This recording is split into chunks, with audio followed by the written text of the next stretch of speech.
ক্ৰমান্বয়ে ৰহস্য ঘন হৈ পৰিছে জুবিনৰ মৃত্যু। জুবিন গাৰ্গৰ মৃত্যু ক্ৰমান্বয়ে ৰহস্যৰ সৃষ্টি হৈয়ে আছে। ইটোৰ পাছত ইটোৰকৈ ভিডিঅ' ইতিমধ্যে ভাইৰেল হৈছে। যিকেইটা ভিডিঅ'ত ইতিমধ্যে স্পষ্ট হৈছে কিবা এটা নহয় কিবা এটা সংঘটিত হৈছিল। জুবিন গাৰ্গক লাইফ জেকেট পিন্ধিবলৈ কোনে দিয়া নাছিল? কোনে জুবিন গাৰ্গক গতিয়াই দিম বুলি কৈছিল? গতিয়াই দিম বুলি কোৱা কথাষাৰ এতিয়া কোনে কৈছিল?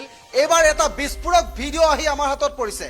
ইতিমধ্যে জুবিন গাৰ্গৰ যেটো সাগৰৰ যি ভ্ৰমণৰ সময়ত যিটো ভিডিঅ' সেই ভিডিঅ'সমূহ এটাৰ পাছত এটা ভিডিঅ' ভাইৰেল হৈছে আৰু এইবাৰ যিটো ভিডিঅ' আহিছে সেই ভিডিঅ'ত স্পষ্ট হৈছে কেইবাটাও কথা। কিন্তু এই ভিডিঅ'বোৰ সমূহ আচলতে কোৱা কথাবোৰ কিমান সঁচা আছিল? কোনে জুবিন গাৰ্গক গতিয়াই দিম বুলি কৈছিল? লাইফ জেকেট নিপিন্ধাকৈ নামিবলৈ অনুমতি কোনে দিছিল? জুবিন গাৰ্গৰ মৃত্যু ক্ৰমান্বয়ে ঘন ৰহস্যৰ মাজলৈ গৈ আছে। যেহেতু বিভিন্ন ধৰণৰ যি অভিযোগসমূহ উঠিছিলে এই গোটেই ঘটনাত গাফিলতি কাৰ আছিলে? সিদ্ধাৰ্থ, শ্যাম কানু, শেখৰ কাৰ আচলতে গাফিলতিৰ বাবে আমি অসমৰ এটা সম্পদ হেৰুৱাব লগা হ'ল? এই প্ৰশ্নবোৰ এতিয়া সকলোৰে মুখে মুখে, সকলোৰে মনত এটাই প্ৰশ্ন, জুবিনক পৰিকল্পিতভাৱে কোনোবাই মৰাৰ চেষ্টা কৰিছিল নেকি?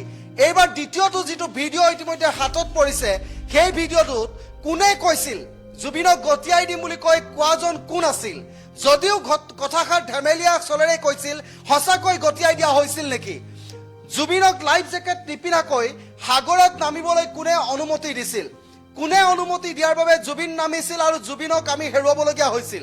এই ভিডিঅ'টোত ইতিমধ্যে এটা কথা স্পষ্ট হৈছে। কোনে কৈছিল জুবিনক গতিয়াই দিম বুলি কোৱা কথাষাৰ কৈছিল কোনে?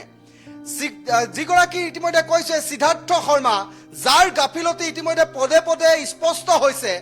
সিদ্ধাৰ্থ শৰ্মাৰ মেনেজাৰ আৰু এইগৰাকী মেনেজাৰৰ বাবেই যে এতিয়া এটা অসমৰ সম্পদ হেৰুৱাবলগীয়া হৈছে এই কথাবোৰ স্পষ্ট হৈছে। কেৱল ধন ঘটাৰ বাবেই যেন সিদ্ধাৰ্থ শৰ্মা, শ্যাম কানু মহন্তই ব্যৱহাৰ কৰিছিল জুবিন গাৰ্গক।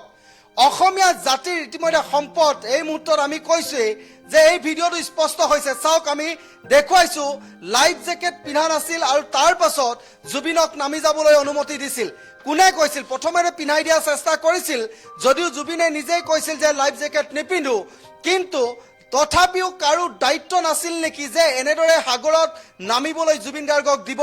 এই কথাবোৰ এতিয়া প্ৰশ্ন উত্থাপন হৈছে। কাৰ গাফিলতি? কোনে গতিয়াই দিম বুলি কৈছিল জুবিন গাৰ্গক? এই প্ৰশ্নবোৰ এতিয়া অসমৰ জনতাই উত্তৰ বিচাৰিব। যদিও এই ভিডিঅ'টোত আমি কৈছো, এই ভিডিঅ'টোত ইতিমধ্যে যিটো ভিডিঅ' এতিয়া ভাইৰেল হৈছে, বিস্ফোৰক ইতিমধ্যে যিবোৰ কথা আলোচনা হৈছে, গতিয়াই দিম বুলি কোৱা বা খালী গাৰে তেওঁক নামি যাবলৈ দিয়া, এই কথাবোৰ এতিয়া প্ৰশ্ন উত্তৰ কোনে দিব? এই মুহূৰ্তত আমি কৈছো জুবিন গাৰ্গৰ মৃত্যুৰ ৰহস্য ক্ৰমান্বয়ে ঘন হৈ পৰিছে। অভিযোগৰ পাছত অভিযোগ, স্পষ্টীকৰণ দি এতিয়া স্পষ্টীকৰণৰ বিপৰীতে কেইবাটাও ভাষ্য সলনি হৈছে। শ্যাম কানু মহন্ত, সিদ্ধাৰ্থ শৰ্মা, শেখৰ জ্যোতি, আচলতে এওঁলোকৰ কাৰ গাফিলতিৰ বাবে এতিয়া জুবিন গাৰ্গক হেৰুৱাবলগীয়া হৈছে? বিভিন্ন মহলত এতিয়া প্ৰতিক্ৰিয়া সৃষ্টি হৈছে।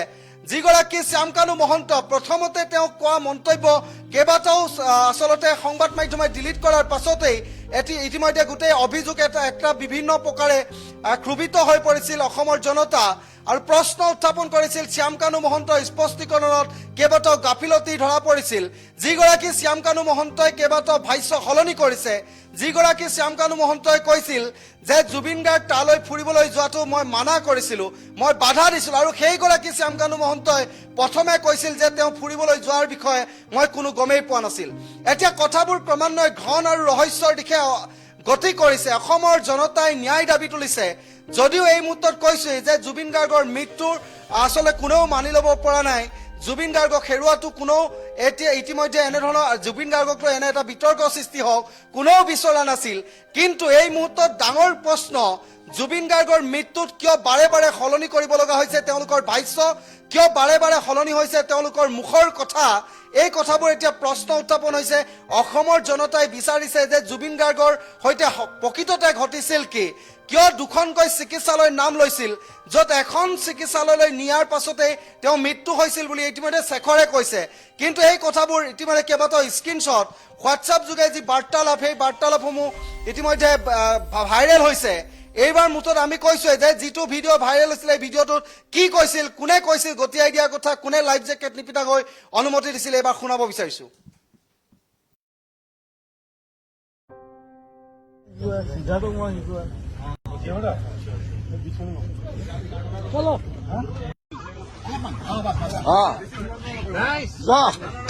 পইচা মাৰো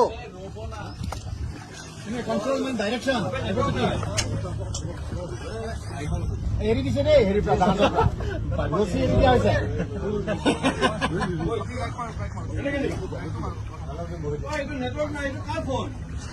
ডেনিৰ ডেনিৰ ইমান ভাবিছো মই শিকোৱা ইয়াত মই শিকোৱা সিদ্ধাৰ্থক মই শিকোৱা চলো তাতে যাওঁ ব'লা ব'লা গৈ পেলাই ঘূৰি আহিব লাগিব দেই এইটো যোৱাটো সহজ যাবে নি জুবিনা লাইফ জেকেট এটা দিব লাইফ জেকেট পিন্ধি ল'ম পাতল এটা দিব